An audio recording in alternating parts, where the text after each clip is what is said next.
ಒಕ್ಕಲಿಗ ಒಂದು ಸಂಘ ಮತ್ತು ಒಕ್ಕಲಿಗ ಜಾತಿ ಅನ್ನೋ ಒಂದು ಅಭಿಮಾನ ಇಟ್ಕೊಂಡ್ರು ಒಂದಷ್ಟು ಜನ ಇದ್ದಾರೆ. ಕುರುಬರದಲ್ಲೂ ಕೂಡ ಅಷ್ಟೇ, ಕುರುಬ ಸಂಘ ಮತ್ತು ನಮ್ಮ ಜನಾಂಗ ಅನ್ನೋ ಅಭಿಮಾನಿಗಳು ಕೂಡ ಇದ್ದಾರೆ, ತಪ್ಪಲ್ಲ ಅದು. ಆದರೆ ಅವ್ರು ಹೇಳೋದಲ್ಲ, ನಾವು ಶಾಸಕರಲ್ಲಿದ್ದೀವಿ, ಕಾಂಗ್ರೆಸ್ಸಿನ ಎಮ್ ಎಲ್ ಎಗಳಿದ್ದೀವಿ, ಕುರುಬ ಜನಾಂಗದ ಎಮ್ ಎಲ್ ಎಗಳು, ಕಾಂಗ್ರೆಸ್ಸಲ್ಲಿ ಒಕ್ಕಲಿಗ ಎಮ್ ಎಲ್ ಎಗಳಿದ್ವಿ ಮತ್ತು ಕಾಂಗ್ರೆಸ್ಸಲ್ಲಿ ಕುರುಬ ಜನಾಂಗದ ಎಮ್ ಎಲ್ ಎಗಳು ಇದ್ದೀವಿ.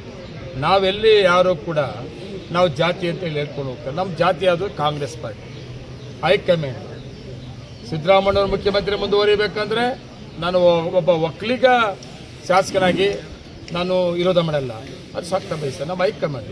ಇಲ್ಲ ಡಿ.ಕೆ. ಶಿವಕುಮಾರ್ ಅವರು ಪಕ್ಷಕ್ಕೆ ಕಷ್ಟಪಟ್ಟಿದ್ದಾರೆ, ಅವ್ರಿಗೊಂದು ಅವಕಾಶ ಮಾಡಿಕೊಡ್ಬೇಕು ಅಂತ ಏನಾದರೂ ಹೈಕಮಾಂಡ್ ತೀರ್ಮಾನ ತಗೊಂಡ್ರೆ ಎಲ್ಲರೂ ಕೂಡ ಕುರುಬ ಜನಾಂಗದ ಶಾಸಕರು ಕೂಡ ಸ್ವಾಗತ ಬಯಸೋರು. ನಮ್ಮಲ್ಲಿ ಎಲ್ಲ ಜಾತಿ ಜನಾಂಗದ ಶಾಸಕರು ಕಾಂಗ್ರೆಸ್ ಪಕ್ಷದಲ್ಲಿ ಹೈಕಮಾಂಡ್ ತೀರ್ಮಾನ ತಗೊಂಡ್ರೆ ಏನು ತಗೊಂತದೋ ಒಬ್ಬ ಶಾಸಕ ಕೂಡ ಅದಕ್ಕೆ ವಿರೋಧ ಮಾಡೋದಿಲ್ಲ. ಅದಕ್ಕೆ ಎಲ್ಲರೂ ಕೂಡ ಒಟ್ಟಿಗೆ ಹೋಗ್ತೀವಿ. ಬೇರೆ ಜನ ಹೇಳ್ಬೋದು ಜಾತಿ ಮಾತಾಡ್ಬೋದು, ನಾವ್ಯಾರು ಕೂಡ ಜಾತಿ ಮಾತಾಡೋಕ್ಕೆ ಇಲ್ಲ. ನಮ್ಮ ಕಾಂಗ್ರೆಸ್ಸಿನ ಹೈಕಮಾಂಡೇ ನಮ್ಮ ಜಾತಿ.